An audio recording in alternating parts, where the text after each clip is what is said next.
Hello friends, welcome back to my YouTube channel Siddiqui's classes. मेरा नाम हामिद सिद्दीकी है और आज हम लोग बिहार बोर्ड क्लास 10 के इंग्लिश सब्जेक्ट पनोरमा पार्ट 2 का चैप्टर नंबर 5 एक्सेप्टेंस स्पीच पढ़ने वाले हैं, जिसे ऑन सान सूकी ने लिखा है। एक्सेप्टेंस स्पीच का मतलब स्वीकृति भाषण, यानी वैसा भाषण जो किसी अवार्ड वगैरह को प्राप्त करते समय दिया जाता है। फ्रेंड्स, आइए सबसे पहले हम लोग इस एक्सेप्टेंस स्पीच को संक्षेप में समझते हैं। यह एक्सेप्टेंस स्पीच यानी कि स्वीकृति भाषण ऑन सान सूकी के पुत्र अलेक्जेंडर एरिस के द्वारा 10 दिसंबर 1991 में ओस्लो में शांति का नोबेल पुरस्कार प्राप्त करने के अवसर पर दिया गया था। यह भाषण उस समय दिया गया था जब उनकी मां यानी ऑन सान सूकी जेल में बंद थी और उनके अलावा कई सारे नेता, बूढ़े बुजुर्ग, साधु संत, पुरुष, महिलाएं, युवा, बच्चे आदि भी कैद थे और लोकतांत्रिक बर्मा की कामना कर रहे थे। अलेक्जेंडर एरिस ने इस पुरस्कार को स्वीकार करते समय कहा है कि इसका श्रेय सिर्फ और सिर्फ मेरी मां को नहीं जाता, बल्कि उन लोगों को भी जाता है जो लोकतांत्रिक बर्मा की आस में अपनी खुशियों, अपनी प्राणों की आहुति देने में लगे हैं। इस सम्मान के हकदार वो लोग भी हैं जो देहातों और नगरों में रह रहे हैं, जो गरीबी में जी रहे हैं और अपनी सुख सुविधाओं से वंचित हैं, जो कैद में रहकर प्रताड़ित हो रहे हैं और यातनाएं सह रहे हैं। ये पुरस्कार उन लोगों का भी है जो कैद और जुल्म की डर से जंगलों में चले गए, लेकिन वहां प्राकृतिक प्रकोप की वजह से अपनी जिंदगी से हाथ धो बैठे हैं। इस सम्मान के हकदार वो साधु संत भी हैं जिन्हें मारा पीटा जा रहा है, जिनका अपमान किया जा रहा है। अलेक्जेंडर एरिस बता रहे हैं कि आज ओस्लो में यह कार्यक्रम अंतर्राष्ट्रीय मानवाधिकार दिवस के दिन ही इस वजह से रखा गया है कि लोगों को उनके अधिकार के प्रति जागरूक कराया जाए। हम लोग अपनी प्रयासों से मार्टिन लूथर किंग जूनियर के कथनों को सत्य साबित करें कि मानवता जातिवाद और संघर्ष की घनघोर काली रात में ज्यादा दिनों तक बंद कर नहीं रह सकता है। हम लोग अपनी कोशिशों से यह साबित करें कि शांति और वास्तविक भाईचारा अनमोल है। फ्रेंड्स, आइए अब इस भाषण को विस्तार से समझते हैं, लेकिन इसे शुरू करने से पहले हम लोग ऑन सान सूकी के बारे में जानेंगे, जिन्होंने यह लिखा है। On San Suki born on 19 June 1945 in Rangoon. On San सूकी का जन्म 19 जून 1945 में रंगून में हुआ था।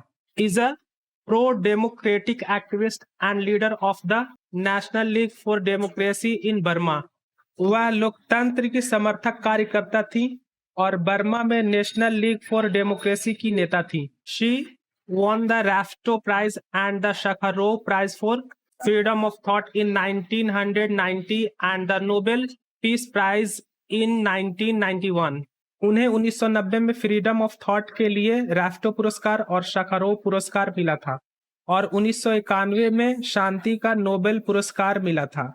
The acceptance speech given here was delivered on behalf of Aung San Suu Kyi by her son Alexander Eris on the occasion of the award of the Nobel Peace Prize in Oslo, December 10, 1991।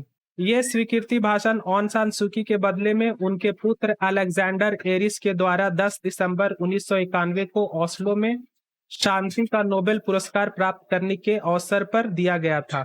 Friends, आइए अब शब्दों की तरफ चलते हैं। Pro का मतलब होता है समर्थक, एक्टिविस्ट का मतलब होता है कार्यकर्ता, फ्रीडम ऑफ थॉट का मतलब किसी व्यक्ति को किसी चीज के बारे में अपनी सोच या अपना नजरिया रखने की आजादी। ऑन बिहाफ ऑफ का मतलब के बदले में। ऑन द ओकेजन ऑफ का मतलब के अवसर पर। Your majesties, your excellencies, ladies and gentleman, महामहिम देवियों और सज्जनों, I stand before you here today to accept on behalf of my mother Aung San Suu Kyi this greatest of prizes the Nobel prize for piece.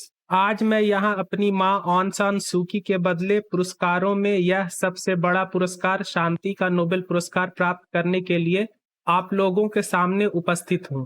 Because circumstances do not permit my mother to be here in person. क्योंकि परिस्थितियां मेरी माँ को यहाँ लोगों के बीच उपस्थित होने की आज्ञा नहीं देती। आई will do my best to convey the sentiments I believe she would express। मैं उन भावनाओं को व्यक्त करने की पूरी कोशिश करूंगा जिसे मुझे विश्वास है कि वो इसी तरह से व्यक्त करती। फ्रेंड्स, आइए अब शब्दों की तरफ चलते हैं। फ्रेंड्स, भाषण शुरू करने से पहले your majesties, your excellencies, ladies and gentleman आदि शब्द संबोधन के तौर पर बोले जाते हैं। योर मैजेस्टीज, योर एक्सेलेंसीज आदि शब्दों का इस्तेमाल उच्च पदों पर स्थित व्यक्तियों को संबोधित करने के लिए किया जाता है। सर्कमस्टांसेस का मतलब परिस्थितियां। परमिट का मतलब आज्ञा देना। To be here in person का मतलब यहाँ लोगों के बीच उपस्थित होना। कन्वे का मतलब व्यक्त करना। सेंटिमेंट का मतलब होता है भावना। Firstly I know that she would begin by saying that she accepts the Nobel Prize for Peace not in her own name but in the name of all the people of Burma।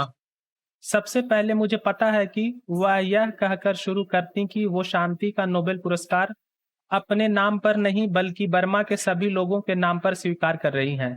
She would say that this prize belongs not to her but to all those men, women and children who even as I speak continue to sacrifice their well-being, their freedom and their lives in pursuit of a democratic Burma। वह कहती कि यह पुरस्कार उनका नहीं है बल्कि उन सभी पुरुषों, महिलाओं और बच्चों का है जो अपनी भलाई, अपनी स्वतंत्रता और अपने जीवन को लोकतांत्रिक बर्मा की तलाश में बलिदान करने में लगे हैं। जैसा कि मैं भी कहता हूँ, there's is the prize and there will be the eventual victory in Burma's long struggle for peace, freedom and democracy. यह पुरस्कार उन्हीं लोगों का है और शांति, स्वतंत्रता तथा लोकतंत्र के लिए बर्मा के लंबे संघर्ष में अंतिम जीत उन्हीं की होगी।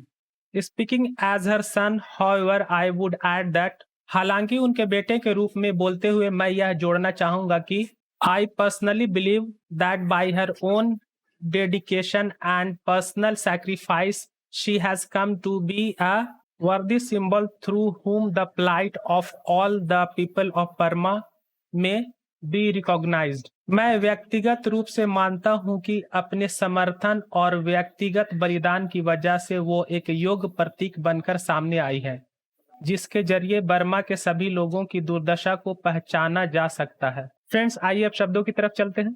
फर्स्टली का मतलब सबसे पहले, पीस का मतलब शांति, बट का मतलब लेकिन या बल्कि, इवन एज आई स्पीक का मतलब जैसा कि मैं भी कहता हूँ, सैक्रिफाइस का मतलब कुर्बानी देना या बलिदान देना, वेल बीइंग का मतलब खुशहाली या भलाई, फ्रीडम का मतलब आजादी, इन परसूट ऑफ का मतलब की तलाश में, इवेंचुअल का मतलब अंतिम, विक्ट्री का मतलब जीत, स्ट्रगल का मतलब संघर्ष या लड़ाई, डेमोक्रेसी का मतलब लोकतंत्र यानी वैसी शासन व्यवस्था जिसमें सारी शक्तियां जनता के हाथों में हो, हाउएवर का मतलब हालांकि या फिर भी, पर्सनली का मतलब व्यक्तिगत रूप से, डेडिकेट का मतलब समर्पित करना यानी किसी खास काम के लिए खुद को पूरी तरह लगा देना, वर्दी का मतलब योग्य, सिंबल का मतलब प्रतीक, प्लाइट का मतलब दुर्दशा या बुरी हालत, रिकॉग्नाइज का मतलब पहचानना, and no one must underestimate that plight, और किसी को भी उस दुर्दशा को कम करके नहीं आंकना चाहिए।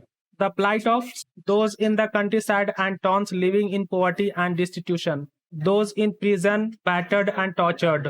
यह दुर्दशा उन लोगों की है जो ग्रामीण इलाके और नगरों में हैं, गरीबी और अभाव में जी रहे हैं, जिन्हें जेल में पीटा गया और प्रताड़ित किया गया। The plight of the young people and hope for Burma, dying of malaria in the jungles to which they have fled. यह दुर्दशा उन नौजवानों की है जो बर्मा की उम्मीद है, उन जंगलों में मलेरिया से मर रहे हैं जहां वे भाग गए हैं।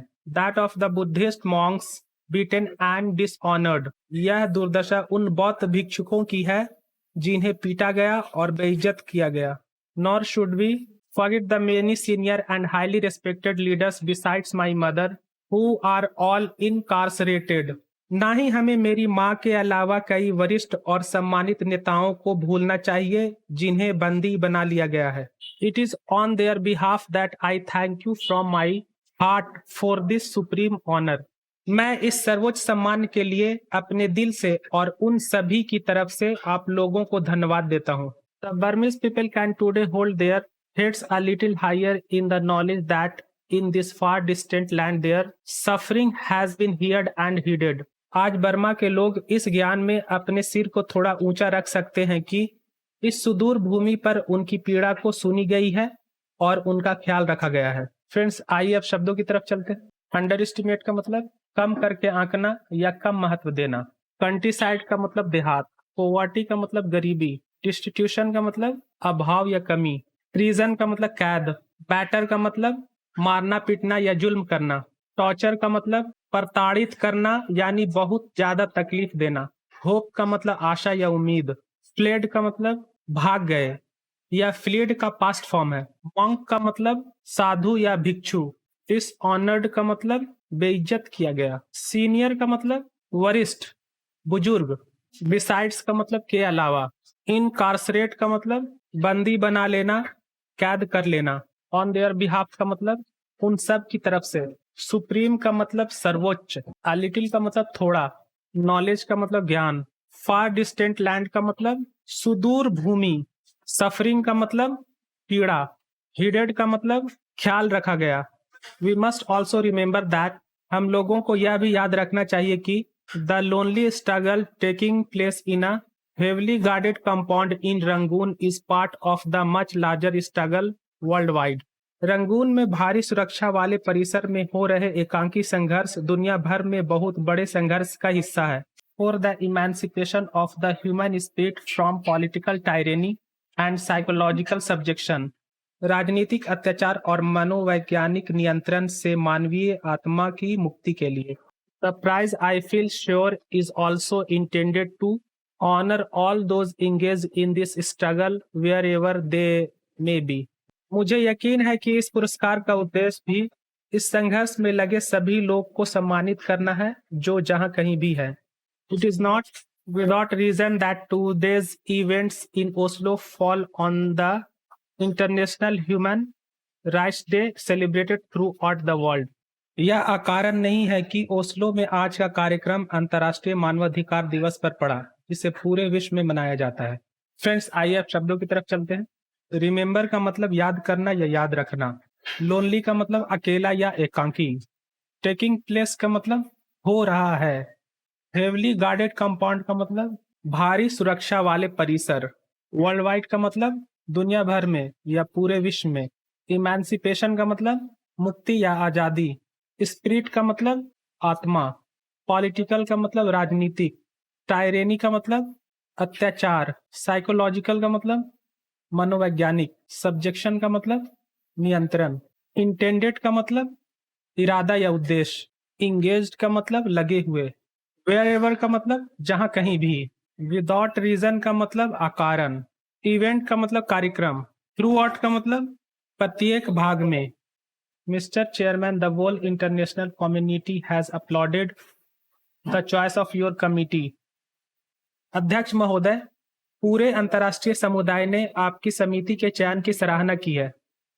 Just a few days ago, the United Nations passed a unanimous and historic resolution welcoming Secretary General Javier Perez de Cuellar's statement on the significance of this award and endorsing his repeated appeals for my mother's early release from detention.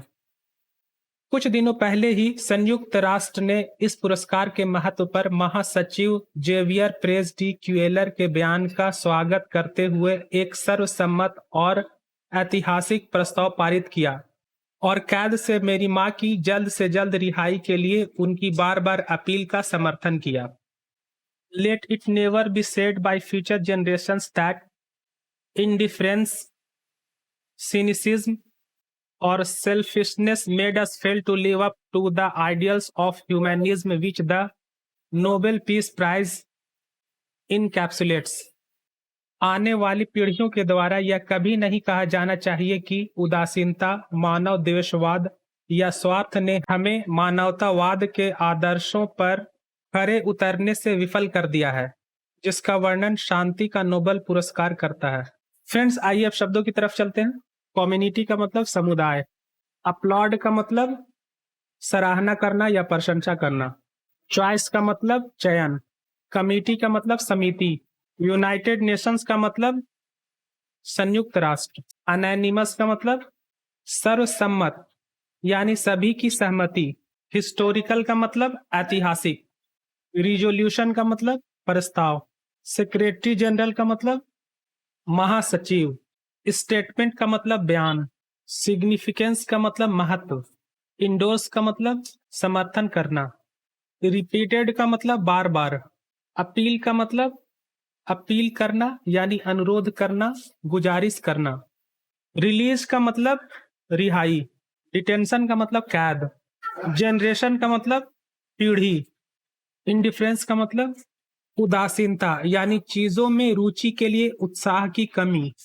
Cynicism का मतलब मानव द्वेषवाद यानी एक मनुष्य का दूसरे मनुष्य के प्रति शत्रुता का भाव। सेल्फिशनेस का मतलब स्वार्थ। लिव अप टू का मतलब पर खरा उतरना। इनकैप्सुलेट का मतलब वर्णन करना। Let the strivings of us all to Martin Luther King junior to have been correct. आइए हम सभी की कोशिशों से साबित करें कि मार्टिन लूथर किंग जूनियर सही थे when he said that humanity can no longer be tragically born to the starless midnight of racism and war। जब उन्होंने कहा कि मानवता दुखद रूप से नस्लवाद और युद्ध की घनघोर अंधेरी रात के बंधन में अब और नहीं रह सकता।